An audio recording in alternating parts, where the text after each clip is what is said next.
Morning everybody. Today I'm going to show you how to help your parents and your family out by doing a little bit of hoovering. You have to be very careful with the wire.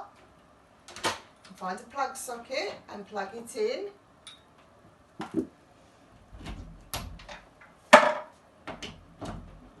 Make sure it's on at the socket. Then turn your hoover on. If you've got any pets, cats, dogs, try not to hoover them up. Turn it on and away you go.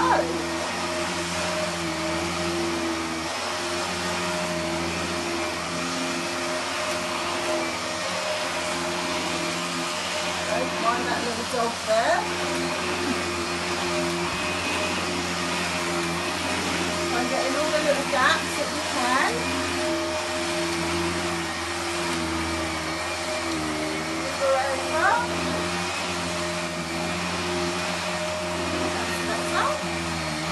Turn it off, and then you might need to empty your hoover bag or your cylinder if it's got rubbish in. Look, just tip that into the bin.